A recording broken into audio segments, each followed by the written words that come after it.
అందరికీ నమస్కారం. ఈ వీడియో చూసే ముందు ఓం నమో లక్ష్మీదేవాయ నమః అని కామెంట్ చేయండి. శ్రావణ మాసంలో కూడా మాంసం మద్యం ముట్టకూడదు. ఎందుకంటే ఈ కాలంలోనే వర్షాలు పడి కోళ్లకు అలాగే మేకలకు వ్యాధులు సంభవించే అవకాశం ఉంటుంది. కనుక ఈ కాలంలో ఎవరైనా సరే మాంసాహారాలకు దూరంగా ఉండటం మంచిది. శ్రావణ మాసం ఈ నెల 5వ తేదీ నుంచి ప్రారంభమైన విషయం అందరికీ తెలిసిందే. ఈ నెలలో లక్ష్మీదేవిని పూజించడం ఆనవాయితీగా వస్తుంది. అయితే శ్రావణ మాసంలో వరలక్ష్మి వ్రతం చేసుకుంటారు.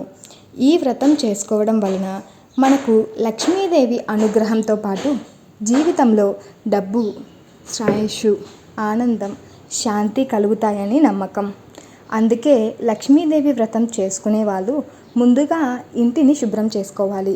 అలాగే గుమ్మాలకు మామిడాకులు కట్టడం కూడా సాంప్రదాయంగా వస్తుంది. వీటితో పాటు పూలదండలు కూడా పెట్టాలి. అమ్మవారిని విద్యుత్ దీపాలతో లేదంటే ప్రమిదల్లో నూనె పోసి వెలిగించి ఇంటిని అలంకరించుకోవాలి. ఇంటితో పాటు పూజ చేసే మండపాన్ని కూడా అలంకరించుకోవాలి.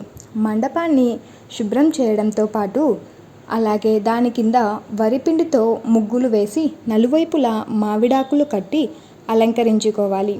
దీన్ని తూర్పు దిశగా పెట్టుకోవాలి అని పండితులు సూచిస్తున్నారు.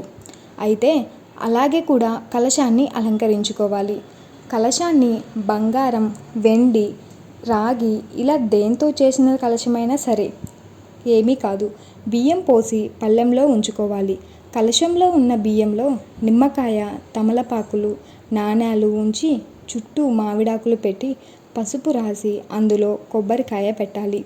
లక్ష్మీదేవి విగ్రహం లేదు అనుకుంటే లక్ష్మీదేవి అమ్మవారి ప్రతిమ, అది కూడా లేదు అనుకున్న వారు ఫోటోను ఉంచి అందులో పెట్టవచ్చు. అమ్మవారికి ఎర్రటి రంగు జాకెట్ ముక్క, ఆభరణాలు, పువ్వులతో అలంకారం చేసి దీపాలు వెలిగించాలి. నైవేద్యం పెట్టిన తర్వాత పూజలు ప్రారంభించాలి. ఇలా చేయడం వల్ల ఎంతో మంచిది. పూజను నిష్టగా చేసుకోవాలి అనుకుంటే మీకు సమీపంలో ఉన్న ఎవరైనా పూజారులను కానీ పండితులను కానీ సంప్రదించి ఆ ప్రకారంగా ఇంకా బాగా చేసుకోవచ్చు. లక్ష్మీదేవిని సంతోషం కలిగించేలా పూజ చేస్తే పేదరికం దూరం అవడంతో పాటు సంపద, శ్రేయస్సు, ఆరోగ్యం కూడా సమకూరుతాయి. శ్రావణ మాసంలో ప్రతి శుక్రవారం పండగలా చేసుకోవచ్చు. ఆ రోజున పూజ చేయడం వల్ల లక్ష్మీదేవి మన ఇంటికి నడిచి వస్తుంది అని కూడా చెబుతూ ఉంటారు.